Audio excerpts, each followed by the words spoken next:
Welcome to the Ask a Nutritionist podcast, brought to you by Nutritional Weight and Wellness. We are thrilled to have you join us today as we discuss the connection between what you eat and how you feel, and share practical, real-life solutions for healthier living through balanced nutrition. Now let's get started. Good morning and welcome to Dishing Up Nutrition's new midweek segment called Ask a Nutritionist. My name is Brittany Vincent and I am a registered and licensed dietitian. On today's show, brought to you by Nutritional Weight and Wellness, I'll be answering a nutrition question we've received from one of our Dishing Up Nutrition listeners. The question today is, are there specific tips or suggestions for how to reframe celebrations or rewards that don't include food? Or what would make a healthy food option feel more rewarding? Or how do you celebrate your achievements in life without sabotaging your health effort? So the answer to this question really varies from person to person, and it's kind of a loaded question. There's a lot here. This person mentions rewards, and for me, I think to how many people reward themselves with food after a tough day. If they're having a lot of stress, they feel like they deserve a treat. And then celebrations was also mentioned in this topic, and that's a little bit different. So I'm going to be touching on both of these. I think for most of us, the association of food and reward really goes back to childhood. Most people think of dessert or candy as a treat. It's something special. Many of us only got dessert if we finished everything on our plate. So that alone puts that sugar up on a pedestal and makes us want it even more, and then creates a negative association with the vegetables on the plate or whatever else was offered for dinner. Some parents or caregivers also reward kids with food if they're good. I remember in grade school, we would get what was called power cookies. If we were good or did something extra special, we would get a power cookie, and they were really just animal crackers. So think about it. It's no wonder that as adults, most of us want to reward ourselves with food or think we deserve a treat after a stressful day, or we want to take advantage of every celebration and have some dessert. So this is really ingrained in many of us, and it will take time to create a different mindset.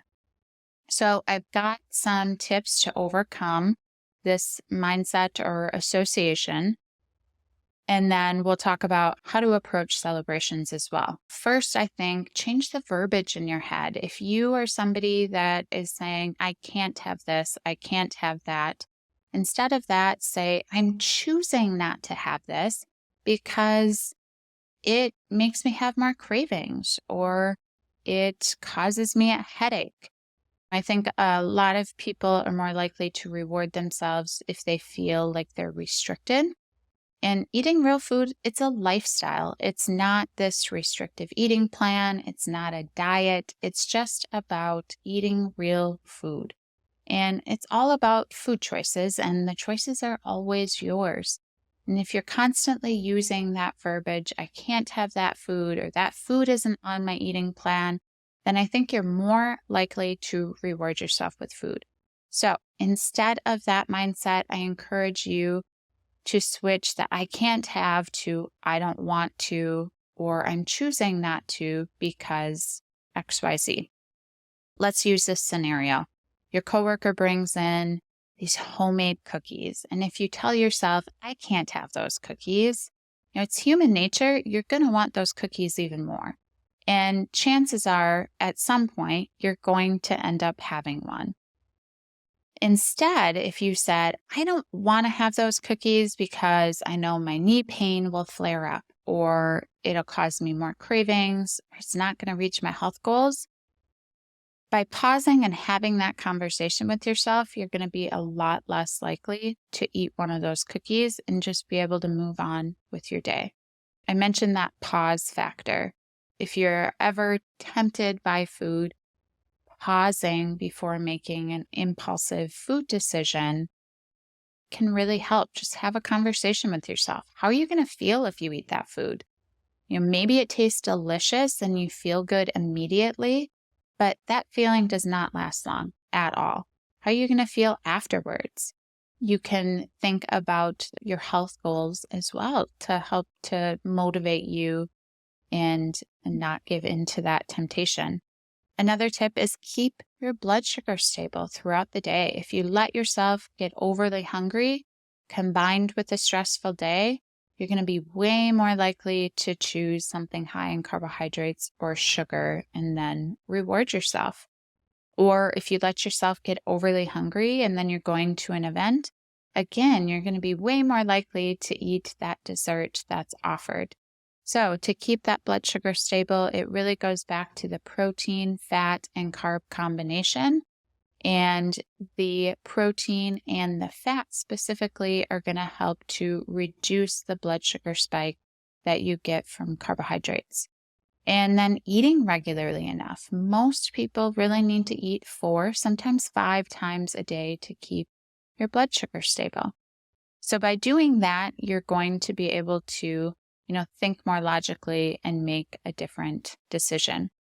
Another tip is you might want to think about what are the benefits of eating real food. I've had several clients create a list for themselves. How do they feel when they're eating real food? And keep that on a piece of paper that's handy or put it in the notes section of your phone. So if you are ever tempted or just need a little boost in motivation, you can refer to that list. Another tip is come up with non-food rewards if you want to celebrate or reward yourself. Maybe it's a nice long bath or a new book, a new cookbook, a spa day, whatever resonates with you and feels special. As far as celebrations go, ask yourself, are you a person that can't stop with one? Or can you have a piece of dessert and then just move on?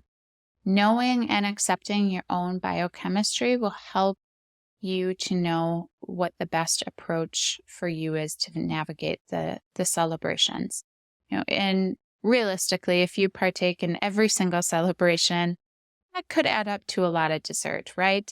But if you are someone that having a dessert or sharing it won't trigger cravings or cause a lot of physical discomfort, celebrate on your birthday, celebrate on your anniversary, have that piece of cake, and then move on. Have something balanced at your next meal or snack. If you are somebody that can't stop with one, or if you find yourself at a lot of events, what else could you have that would be satisfying while everybody else partakes in that more traditional dessert? Maybe I've had clients bring dark chocolate or berries and cream. If you blend up half a frozen banana with 2 tablespoons of heavy cream, it makes the texture of soft serve. It's very delicious. You could make fat bombs. There is a recipe on our website at weightandwellness.com and keep those in your freezer. So if you have one of those delicious snacks on hand, you're not going to feel like you're missing out as much. And that can be a very helpful strategy.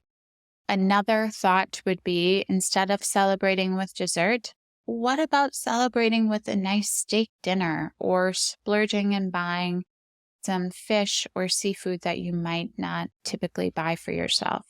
Many of my family's celebratory dinners include crab legs, a side salad, and a baked potato. It's all real food. It still feels special. And of course, it's delicious.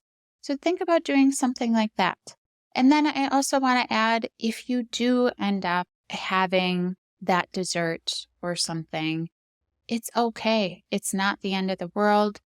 Don't get mad at yourself. Just move on and choose a balanced meal or snack the next time that you eat. And maybe do some reflection.